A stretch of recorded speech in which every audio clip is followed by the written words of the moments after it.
Welcome back to this series of talks on the conditions that we need in order to be able to have a life of prayer, according to Saint Teresa.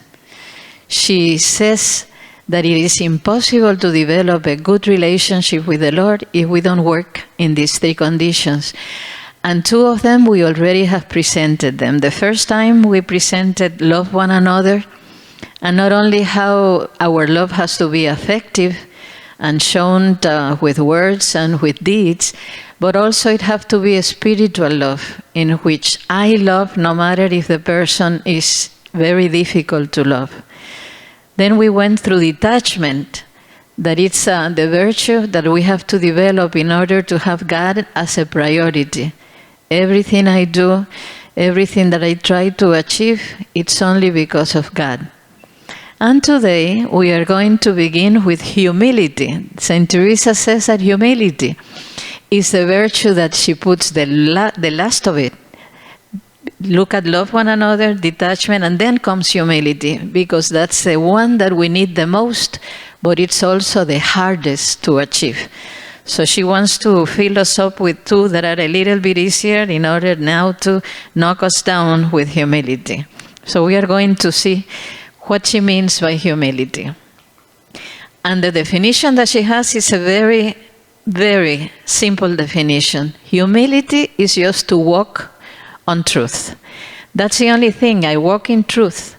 To be truly humble, we are going to need a lot of self-knowledge.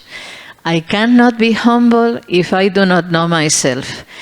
An old ancient Greek philosopher, Socrates, defined life as such that life could not take place to the fullest if we did not know ourselves. And this goes back to many, many years ago. And we go through life, most of us, we go through life without knowing who we are and always in search of finding out who's the real I, who's the real me. And we have to be conscious of our virtues and of our defects. You know that psychology teaches that there are three things that are very important for us to know ourselves. First, what I know of myself. I know that sometimes I get impatient. I know that sometimes the joy that I feel always, I get a little bit upset. And I am stubborn. When I believe that I am right, I am very stubborn. That I know about myself, but I also know that I may be generous. I am very loving, and it's easy for me to love people. But there is a part of me that only those that are close to me know. And if they really love me, they will tell me. And some can tell me, Isabel, but you know that sometimes when you get really cranky when things do not go your way, or sometimes you raise your voice and that makes us a little bit afraid of you. And then there is a part of us that not even I know, not you know, but God only knows. And He knows all these virtues that we could achieve, all those defects that we could just diminish. So between the three knowledges of who I am according to myself, who am I according to the one that loves me, and who am I according to God, the real picture comes in. So it is very important that we really work on knowing ourselves completely if we are going to achieve self-knowledge and if we are going to achieve humility. We also have to know who are we in our relationship with God.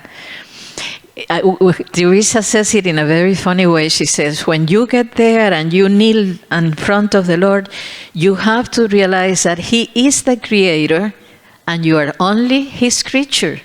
Because sometimes we approach God as we are the creators and we want to tell Him what to do and the way we want it, and we ask Him exactly, we tell Him our plans and they have to be carried out just like that. Instead of just coming humbly and just telling Him, Lord, you know me, you know my needs, you know what I really, really, really would like to, but only if it is for my good and for the good of others, then just do whatever you want to. He is the Creator. He is the one that shows the way. It is not us. So it is very important not only to know ourselves, but also to know who God is.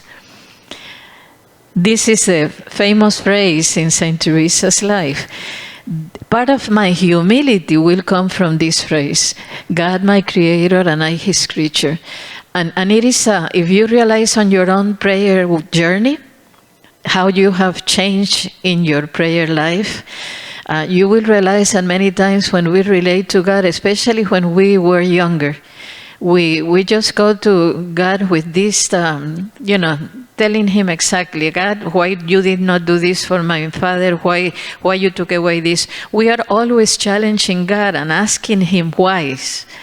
But when we become a little bit older, a little bit more experienced, then we do know that God knows why, and God has the whole picture. I picture life as a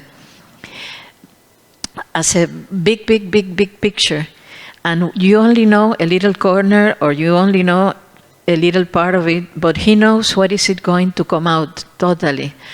So who am I to tell him where do I want that picture if it doesn't really go exactly the way that it should go? And the first step then that I have to take in my prayer life to acknowledge, God, I am here, you know me, you love me, do with me whatever you want to do, but this is what I need right now at this moment of my life. We are going to see also how this is very important because this is biblical. Jesus never said, learn from me because I am compassionate, learn from me because I am merciful, learn from me because I forgive very easily, learn from me because I am very patient.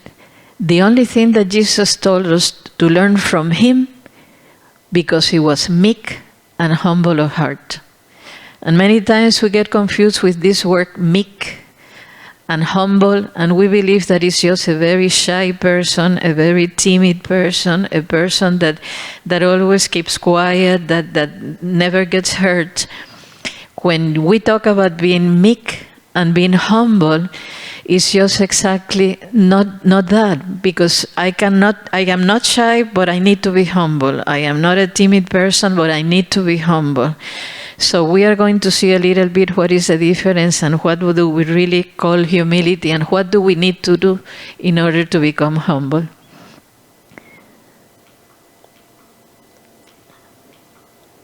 We are going to see a little bit of the example that the life of the saints are going to give us. And I am going to tell you basically with these saints that are here, beginning with Mary. Ever since the Annunciation, this is exactly the word that is used in a way, no? When she said, here is the servant of the Lord. Be done unto me according to your word, the servant. Part of your humility is this spirit of service that you live for others. Your life is not so important as the moments in which you really begin serving people. And we are going to see in the life of Jesus how this takes place constantly, this spirit of service that comes out from his deep humility. And Mary is going to be like that all the way until the very end. Jesus is the focus of her life. Remember when we talk about detachment, God is a priority? Exactly that was for Mary. Jesus, her son, is going to be her priority until the very end of his life and of her life also at the same time. And we are going to see then Peter, the big spokesperson for the group. Peter was always sticking his foot wherever he would talk to the Lord. And he would always try to shield the Lord from suffering, from pain, always telling him, no, this is not going to happen to you. No, this is always protecting Jesus, except at the time of Jesus' trials on his way to death, when he denied him 3 times.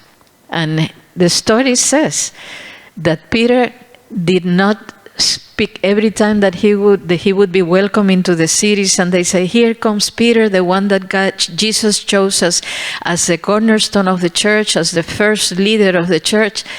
Peter would break out into crying, and he would say, no, here comes Peter, the one that denied Jesus 3 times. And that was something that never left his mind, that in his weakness and in his fear, he was able to deny the Lord. And that episode in his life not only made him humble, that episode in his life always made him strong, because he realized his weakness. Remember, humility is self-knowledge, comes from self-knowledge. So he found out that he was weak and that he could fall. So Peter is a big example for us of humility, that no matter how high we get and how much we achieve, in our downfall is where humility is found. In those places where we really need the Lord, in those places where the Lord is calling us to follow Him closely, are the places that we are going to embrace our own humility. St. Paul, sometimes, I don't know if you realize that St. Paul is a bragger. And in one of his letters, he tells everything that he has suffered.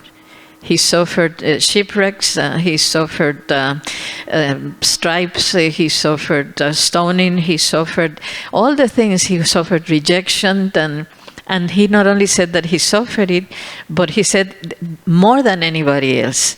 So he was always very proud of what he had done for the Lord, until moments in his life in which he realized that he was no longer in charge of his life, that no matter how much he had worked for the Lord, it was going to end with his death.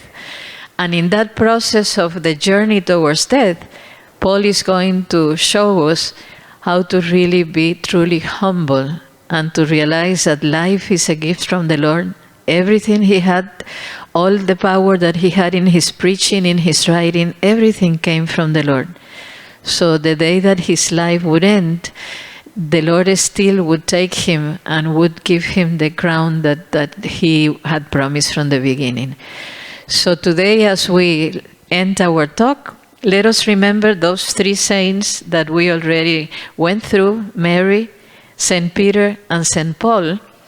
And then we will begin our next talk to see how St. Therese and Teresa of Calcutta have to teach us in this journey of humility.